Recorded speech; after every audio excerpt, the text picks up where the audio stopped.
That morning started like any other in Astoria. Gray light pressed against the windows, and the house was quiet in the way it gets just before the town fully wakes up.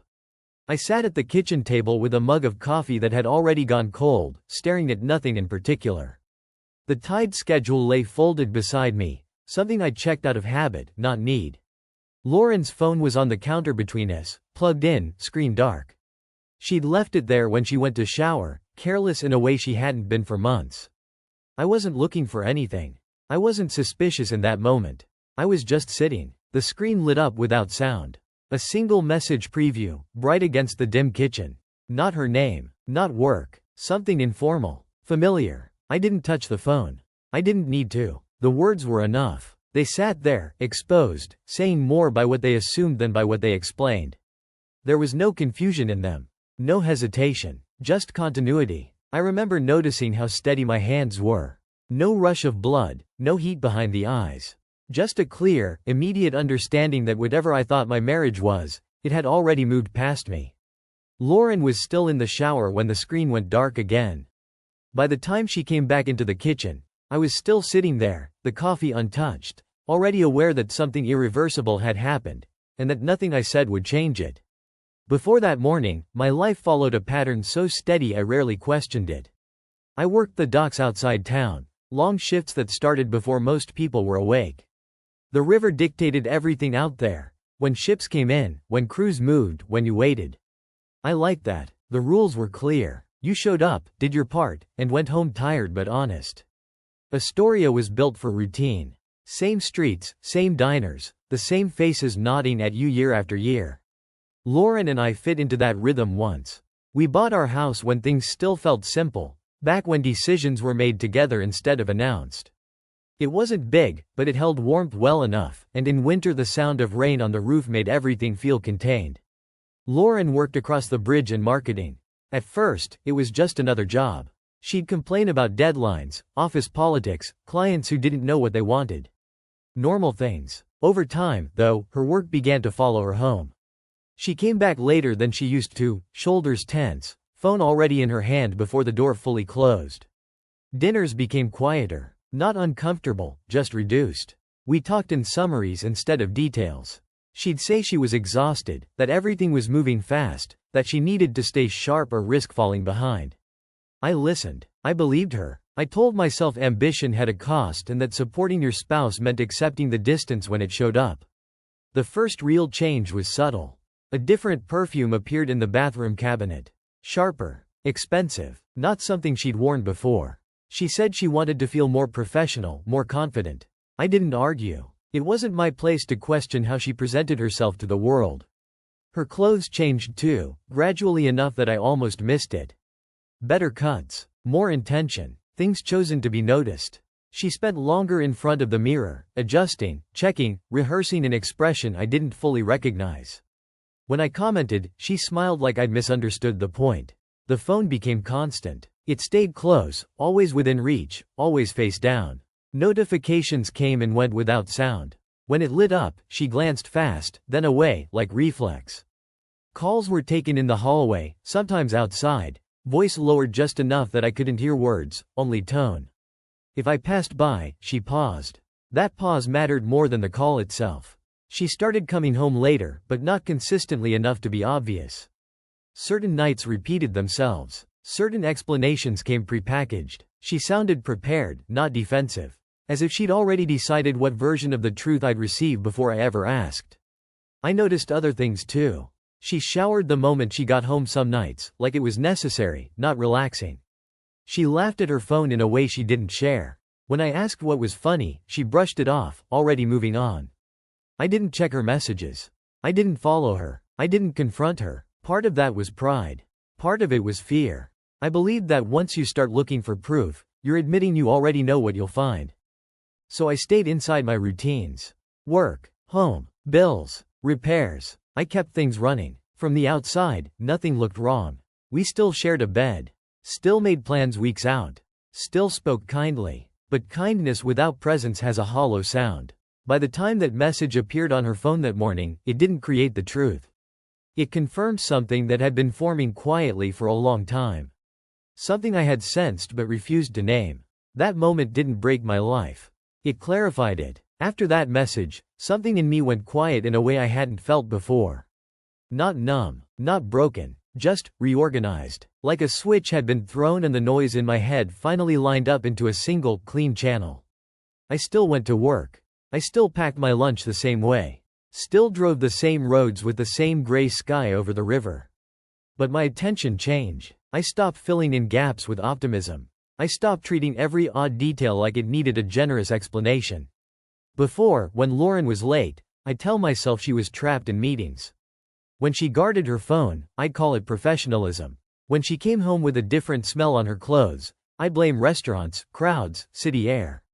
I had been building a case for her innocence without realizing it, brick by brick, excuse by excuse. Now I didn't build anything. I just watched. It wasn't anger that did it. I expected anger. Men talk about rage like it's automatic, like it's the correct response. But what I felt was cleaner than that. A kind of cold understanding that didn't need drama to hold its shape. The message wasn't a question mark. It was punctuation. It ended a sentence I'd been pretending was still unfinished. When Lauren talked, I listened differently. I noticed where she rushed. Where she overexplained. Where her eyes flicked to the side before she answered. I began to hear the difference between, "I'm tired," and, "I'm covering something." The words were the same. The timing wasn't. That week, she mentioned Caleb for the first time in front of me. Casual, like he'd always been part of the office landscape. Caleb said the client might want changes, she told me, scooping ice into a glass. Caleb thinks we should pitch a different angle. She said his name like it was normal to say it. Like it didn't matter. I didn't react. I didn't ask who he was. I didn't lean forward like a man sniffing smoke. I just nodded, the way I always did when she spoke about work. But inside, I filed it away with a precision I'd never used before. Names matter. Patterns matter. And people don't drop a name repeatedly unless it has weight. I started noticing the timeline. When she left. When she returned. What days carried events. What nights she was suddenly energized for a late dinner but too tired for a movie with me. I didn't write anything down yet. I didn't need to. My mind was doing it automatically, stacking the hours into neat columns. I also noticed how she handled me when I was near her phone. If it was on the counter and I reached for my keys beside it, her hand would drift closer, not grabbing it outright, but claiming territory. If it buzzed while she was across the room, she crossed the distance faster than necessary. Nothing overt, just instinct. Once you see that, you can't unsee it. What surprised me most was how quickly I stopped hoping. Hope had been the thing that kept me soft, kept me willing to accept half-truths. But after that morning, hope felt like a tool I no longer needed. It wasn't that I wanted the marriage to fail. It was that I could finally admit it wasn't mine to save alone. And that admission did something important. It returned control to me, not over her choices, not over what she'd already done, but over what I would do next. Over my own posture in the world. Over the way I would move through the coming days. Lauren mistook my quiet for normalcy. Maybe she thought I'd missed the message. Maybe she assumed I was still the same man who smoothed things over by habit. She kissed my cheek, asked about my day, spoke about deadlines, complained about stress. I gave her the same calm answers I always had. The difference was, I wasn't trying to understand her anymore. I was trying to understand the truth. The shift didn't announce itself. There was no dramatic moment where I decided to change. It happened quietly, the way steel cools after it's been heated, slow, controlled, irreversible. For a few days after that message, I felt something like weightlessness. Not relief. Not despair. Just the absence of effort. I realized how much energy I'd been spending maintaining the idea of us, adjusting my expectations, softening questions, swallowing instincts before they reached my mouth. Once I stopped doing that, everything felt simpler. That was the break. I understood then that reacting would only put me further behind. Questions would invite lies. Emotion would give her something to manage. If I confronted her, she'd shape the story before I ever saw it clearly. I didn't want a version designed to protect her comfort. I wanted reality, untouched. So I stopped reacting. Outwardly, nothing changed. I still made coffee in the morning. Still asked if she wanted anything from the store. Still listened when she spoke. I didn't withdraw affection or turn cold. I just removed myself from the role of participant. Internally, though, I stopped trying to fix anything. That was the moment I let go of the idea that my worth was tied to whether she chose me. I didn't need to prove anything. I didn't need to compete with a man I hadn't even met. Whatever she was doing wasn't a response to my failure. It was a decision she made while standing next to me. Once I accepted that, the power dynamic changed. I began to measure my words. Not to manipulate, but to preserve clarity. I stopped volunteering feelings she hadn't earned the right to hear. When she complained about stress, I listened without offering solutions. When she spoke about work drama, I nodded without curiosity. I became steady in a way that didn't invite reassurance. She noticed, but she misread it. She asked if I was tired, if work was getting to me, if everything was okay. Her questions were light, almost careful, like she was checking the floor for cracks. I told her I was fine. And I was, because fine no longer meant trying. At night, lying beside her, I felt the distance clearly. Not as loss, but as information.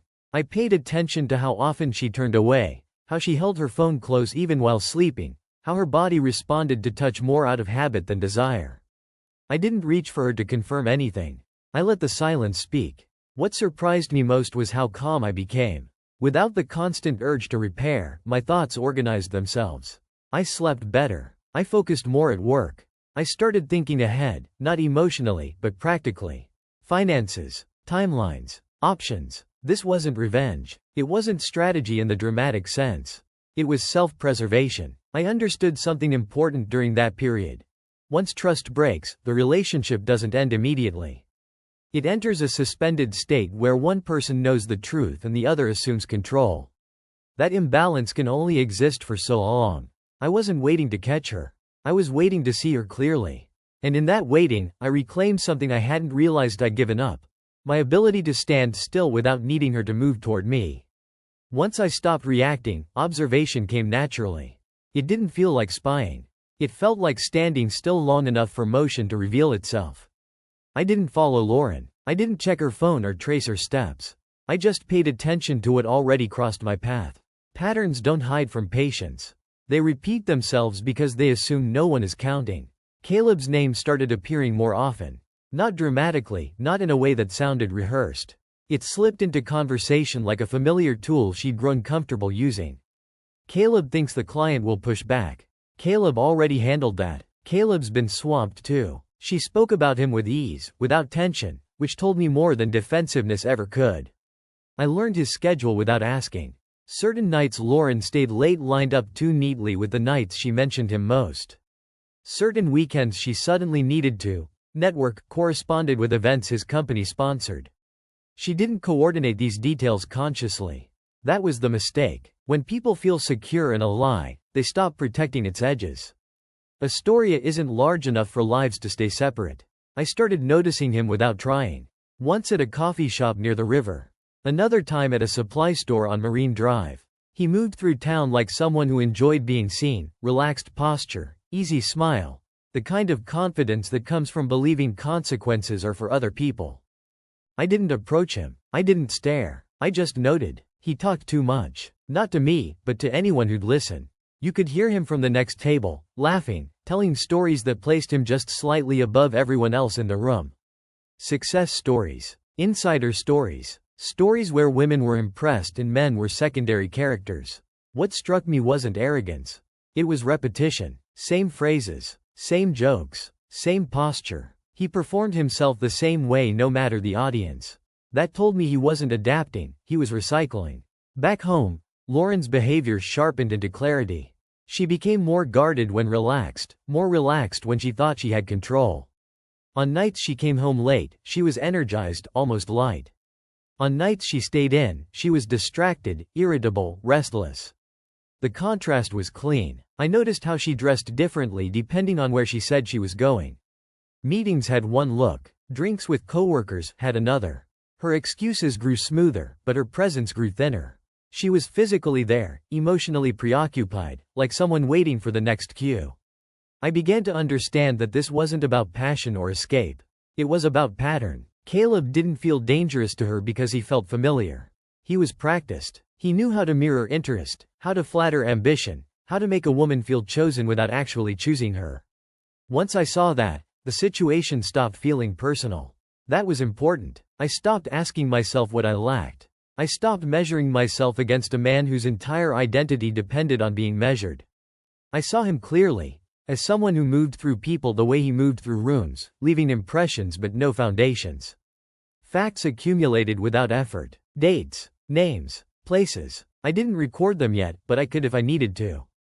The information was there, stable and consistent. I wasn't waiting for proof anymore. I was waiting for inevitability. Because when people repeat themselves long enough, the truth stops needing help. It steps forward on its own, carried by the weight of its own predictability. And I was content to let that happen. At some point, the situation stopped belonging only to the inside of our house. It leaked outward, not dramatically, but in small, undeniable ways. That was when I understood how little control any of us really have once a pattern gains momentum. I noticed it first at work. Conversations shifted, not toward me directly, but around me. Names surfaced in passing. Caleb's, mostly. Someone mentioned a marketing guy who talked a big game at a Port Authority mixer. Another joked about a man who always seemed to be between relationships, but never alone. The tone wasn't accusatory. It was observational, casual, the way people talk when something has already become known enough to be unremarkable.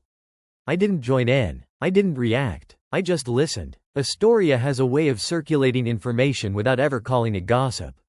People connect dots quietly, then move on. I started to see how often Caleb's name appeared in places that had nothing to do with Lauren directly. Community events, fundraisers, casual dinners that pretended to be networking. He was visible everywhere, comfortable everywhere, like someone who mistook access for belonging. Lauren didn't notice the shift at first. Or maybe she did and chose not to see it. She spoke about public events with a new carefulness, editing herself mid-sentence, changing details without explanation. She became more protective of her version of things, which told me she sensed pressure even if she didn't understand its source. Social media reflected it too. Photos tagged late, comments exchanged too casually for professional distance.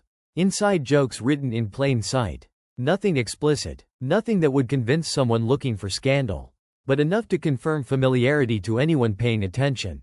I watched the community react the way it always does, not with confrontation, but with adjustment. Invitations subtly change. Seating arrangements shifted. Conversations went quiet when certain people entered the room. Nobody accused. Nobody exposed. They just recalibrated. That's when I realized something important. Whatever Lauren thought she had with Caleb, it wasn't unique. It wasn't protected. It existed inside a system that had already seen him repeat himself often enough to expect the outcome. I stayed out of it. Completely. At home, I kept my routines intact. I didn't warn her. I didn't hint. I didn't express concern. The more the situation extended beyond us, the more important my stillness became. I wasn't interested in shaping the narrative. I wanted to see what happened when no one interfered. Lauren grew restless. She checked her phone more often, laughed less freely, asked questions that sounded like reassurance requests rather than curiosity. "People at work are weird lately," she said once. "I don't know what's going on." I nodded and let the comment pass without anchoring it. The truth was, she'd mistaken discretion for invisibility. She thought because nothing had been said out loud, nothing had been noticed. But familiarity leaves residue. People feel it even when they can't name it. Caleb, on the other hand, grew louder, more present, more careless. He expanded instead of contracting, assuming confidence would override perception. That's always the mistake. When someone believes they're untouchable, they stop adjusting. I didn't need to do anything. The environment was already responding. The situation had outgrown secrecy and entered exposure, not through revelation, but through repetition. And I understood then that whatever ending was coming, it wouldn't require my involvement. It was already in motion, shaped by choices made long before I ever stopped reacting. I just needed to stay where I was. The meeting didn't arrive with drama. It arrived the way these things usually do, through inevitability. A shared space. A moment where avoidance would have required effort, and neither of us made it. It was a public event near the waterfront, one of those local functions that pretends to be informal while quietly measuring everyone who walks in. I hadn't planned to see him there, but I wasn't surprised. Caleb moved through those gatherings like they were built for him. Lauren was supposed to be running late. I'd stopped questioning that phrasing weeks earlier. I noticed him before he noticed me. He stood near the bar, one foot hooked casually around the base of a stool, talking louder than necessary. Same posture I'd seen before. Same laugh. He was telling a story I'd already heard a version of, something about opportunity and timing, about knowing the right people. The audience changed. The performance didn't. When his eyes finally landed on me, there was a flicker of calculation. He recognized me instantly. That told me Lauren had talked about me more than she admitted. He straightened, smile widening, already deciding which version of himself to present. "Ryan, right?" he said, stepping forward with an outstretched hand like we were old friends who'd simply waited too long to meet. I shook his hand. Firm, brief, neutral. I didn't mirror his enthusiasm. I didn't challenge it either. "That's right," I said. He launched into small talk immediately. Work, weather, how good it was to finally put a face to the name. He joked about how small Astoria was, how you couldn't sneeze without running into someone you knew. He was trying to control the tone, keep things light, establish dominance through familiarity. I let him talk. Up close, the pattern was even clearer. He filled space instinctively, afraid of silence. When there was a pause, he rushed to plug it with humor or confidence. He wanted a reaction, approval, irritation, anything that confirmed he mattered in that moment. He didn't get one. I answered when spoken to. Short sentences. No questions in return. I wasn't cold. I was present without engagement. That unsettled him more than anger would have. I could see it in the way his jokes stretched longer. His laughter came a half-second too late. "So, Lauren mentioned you worked down at the docks," he said, like he was doing me a favor by remembering. "She did," I replied. Another pause. He waited for me to ask something back. I didn't. He shifted tactics, leaning in slightly, lowering his voice as if we were sharing something private. "She's really impressive, you know. Hard worker. Real asset." I looked at him then. Not sharply. Just directly. "I know," I said. That was it. No challenge. No accusation. No claim. Just a statement of fact. Something in his expression tightened. For the first time, he seemed unsure what role he was supposed to play. The confident insider didn't fit. The charming storyteller stalled. Lauren arrived not long after. She froze for a fraction of a second when she saw us standing together. That pause told me everything I needed to know about how carefully she'd managed the separation between her worlds. I didn't reach for her. I didn't step away either. Caleb filled the silence again, cracking a joke, gesturing toward the room like nothing unusual was happening. Lauren laughed too quickly, too brightly. Her eyes flicked between us, checking for damage. There was none to see. After a minute, I excused myself. Politely, calmly. I didn't warn. I didn't threaten. I didn't stake a claim. I walked away with the quiet certainty that I'd already said everything that mattered, by saying almost nothing at all. After that night, I didn't need to adjust anything. The situation began to move on its own, like a structure finally stressed past its limit. All I had to do was stay where I was and let gravity finish the work. Caleb changed first, not consciously. He became louder in places where restraint would have helped him. More visible, more reactive. He talked too freely, assuming familiarity where there was only tolerance. At events, he drank more than before. His stories grew sharper, less polished. He contradicted himself without noticing. Confidence slid into defensiveness. People picked up on it. Not with confrontation, but with distance. Conversations shortened. Invitations slowed. The same people who once laughed easily at his jokes now listened with folded arms and polite nods. He mistook their silence for respect and pushed harder. Lauren felt it before she understood it. She came home unsettled, restless, carrying an energy that didn't know where to land. She complained about weird vibes at work, about people being cold for no reason. She checked her phone constantly, waiting for reassurance that didn't arrive on time anymore. The tone of her conversations changed. Less excitement, more tension. When she spoke about Caleb, his name came with irritation instead of ease. He was suddenly stressed, overwhelmed, misunderstood. She framed his problems like temporary weather, but the repetition gave her away. I watched without comment. One night she asked me, "Have you noticed people acting strange lately?" The question was careful, indirect. I told her I hadn't.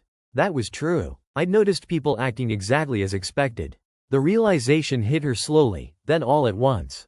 She wasn't an exception. She was part of a sequence. Whatever she thought she had wasn't fragile because of outside pressure. It was fragile because it had never been built to last. Caleb hadn't changed. The environment had simply stopped indulging him. She began pulling back, testing distance. He responded poorly. Messages came more frequently, then more erratically. What once felt exciting now felt demanding. What once felt chosen now felt claimed.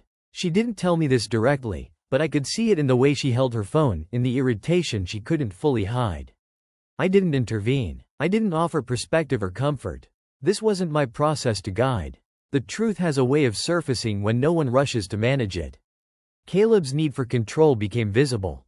His reactions grew public. He spoke carelessly, trusted the wrong people, assumed loyalty where there was only convenience. The same pattern that drew people in now pushed them away. Lauren withdrew inward. She spent more time alone, less time performing. The confidence she'd borrowed from the situation drained out of her, leaving uncertainty behind. She looked at me differently then, not with affection, not with guilt, but with the awareness that I was no longer where she'd left me. By the time she understood the full shape of what she'd been part of, there was nothing left to protect. No illusion to maintain. No story that could still be sold. I didn't feel satisfaction watching it happen. I felt confirmation. Some things don't need confrontation. They collapse under their own weight when no one props them up. And I let it. The end didn't arrive as a single moment.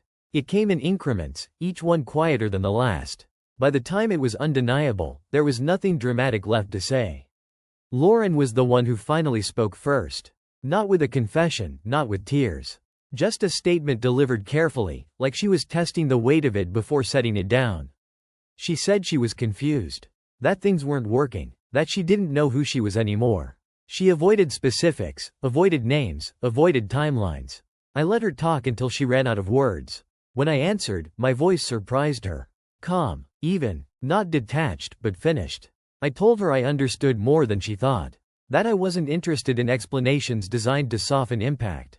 That whatever had happened, the result was already clear. She asked if there was anything we could do. That was the moment I knew she still didn't understand what had changed. I told her no. Not sharply. Not angrily. Just honestly. The marriage we had depended on mutual presence, and that had ended long before the conversation we were having. I wasn't willing to negotiate terms for something that no longer existed. She looked at me like she was seeing a stranger. In a way, she was. The man who waited, who filled silence with patience, who carried uncertainty quietly. He wasn't standing there anymore. The separation itself was uneventful. Logistics, paperwork, conversations about schedules and accounts. We divided things without argument. There was no appetite left for fighting. When people are done, they're often gentler than they expect. She moved out a few weeks later. Took what she needed, left what she didn't. The house felt larger after she was gone, not emptier. Just quieter, truer to itself. I didn't ask where she was going. I didn't track what came next for her. Her choices were no longer my responsibility, and that felt less like loss and more like clarity. There was no victory in it. No sense of having won anything. Only acceptance. I had faced the truth without needing to bend it, and that mattered more to me than any outcome I could have forced. The routines returned quickly. Work, meals, evenings spent in silence that didn't ache. The same streets, the same river, the same tide schedules pinned to the wall. Nothing external needed to change for my footing to feel solid again. I hadn't reclaimed a marriage. I had reclaimed myself. Life didn't reinvent itself after she left. That was the part people never tell you. The streets stayed the same. The docks ran on the same schedules. The river moved in and out like it always had, indifferent to whatever I'd lost or gained. I kept my routines. Morning coffee, early drives, long shifts, familiar faces that didn't ask questions. There was comfort in that continuity. It reminded me that my life hadn't been built on one person's choices, even if I'd once thought it was. The difference was internal. I no longer waited for something that wasn't coming. I no longer adjusted myself to fit silence. The space around me felt earned, not empty. Sometimes I thought about Lauren, but without heat. She became part of my past the way weather becomes part of memory. You remember it rained, but you don't feel wet anymore. Whatever she was searching for wasn't something I could have given or taken away. What remained was steadiness. I learned that holding on too long can cost more than letting go early. That dignity isn't loud. That control doesn't come from confrontation, but from knowing when not to move. I wasn't the man trying to save something that had already ended. I was the man who stayed upright when it did.